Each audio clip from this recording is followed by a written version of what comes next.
Sir అది second topic అండి. Sir ఆడియన్స్కి నిజంగా మీరు థియేటర్కి తీసుకురావాలి అనుకుంటే ఒక రూ. 50 రూ. 100 మేము తెచ్చే థియేటర్ రెంట్ కంటే మీరు అమ్మే రూ. 500 పాప్కార్న్ కాలు ఎక్కువ భయపడుతున్నారు. ఆ ఎఫ్ఎఫ్బిని తగ్గించండి ఫస్ట్. మెయిన్ ఇప్పుడు బుక్ మై షో ఓపెన్ చేయండి. మీరు టికెట్ రూ. 150 ₹175 మేము అమ్మేది అనుకోండి ₹195 అమ్ముతాం, లేకపోతే ₹295 అమ్ముతాం. ₹295 మీద గవర్నమెంట్ వేసుకోమని చెప్పింది ₹6 బుక్ మై షోని. కానీ మీరు 2 టికెట్లు కొంటే 600 కట్టాల్సింది దగ్గర 800, 750, 850 కడుతున్నారు. దాంట్లో ₹50, ₹60 కన్వీనియన్స్ ఫీ అని పోతుంది. అవన్నీ ఏంటో అడగండి సార్. అవన్నీ తగ్గించండి, ఎఫ్ఎన్బి పాప్కార్న్ తగ్గించండి, మీ కూల్ డ్రింకులు తగ్గించండి, అన్నీ తగ్గించండి. ఆటోమేటిక్గా జనం థియేటర్కి వస్తారు. మేము పెట్టే ₹100, ₹50 మూలనే థియేటర్ జనం రావడం ఆగిపోలేదు ఏమి. సార్ సార్ సార్ వంశీ గారు,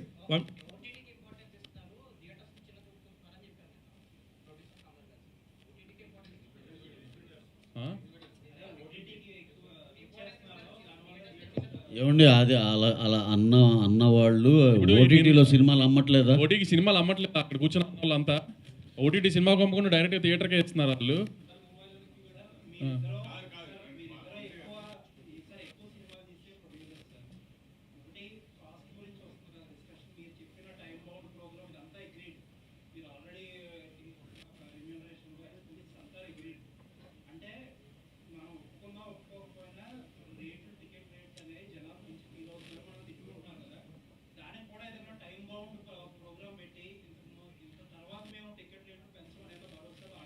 అదే అంటున్నాను. ఇప్పుడు నిన్న వాళ్ళు చెప్పింది ఆమె ప్రొడ్యూసర్కి, సినిమా తీసే ప్రొడ్యూసర్కి ఆ ఎక్స్పెండిచర్కి సంబంధం లేకుండా ర్యాండమ్గా మేము రేట్లు పెంచామని చెప్పారు. అది కాదు కదా. ఇప్పుడు నుంచి ఏంటంటే ఇట్లాంటివన్నీ వస్తున్నాయి. ఆడియన్స్ థియేటర్ టర్న్అవుట్ తగ్గింది, లేకపోతే ఓటీటీ ప్రైస్ తగ్గింది. ఇవన్నీ మాకు లాస్ట్ 6 months 1 year నుంచి జరుగుతున్నాయి. కాబట్టి నెక్స్ట్ బంచ్ సినిమాలు ఎవరో ఏం చేసినా ప్రొడ్యూసర్స్ అందరూ అది కాన్షియస్గానే ఎక్స్పెండిచర్ మీద కానీ రెమ్యునరేషన్స్ మీద కానీ ఒక చెక్తోనే వెళ్తున్నాం. సో ఫర్దర్గా మ్యాక్సిమం 99% ఒక పైన 5 సినిమాలకి తప్పితే ఏ సినిమాకి రేట్ హైక్ లేకుండా చూడటానికి మేమే మ్యాక్సిమం ట్రై చేస్తున్నాం.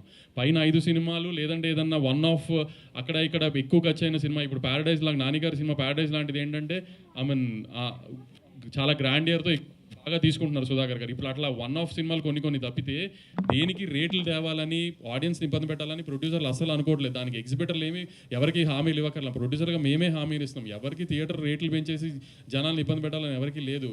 ఒక 4-5 సినిమాలకి మేము విజువల్ స్కేల్ ఆ రేంజ్లో చూపించాలనుకుంటున్నప్పుడు ఖర్చు దానికి కొంచెం ఎక్స్ట్రా అడుగుతున్నాం. అంతే తప్పితే ఎవరిని ఇబ్బంది పెట్టాలని కూడా ఇక నుంచి మ్యాక్సిమం తగ్గించడానికి ట్రై చేస్తున్నాం అందరం.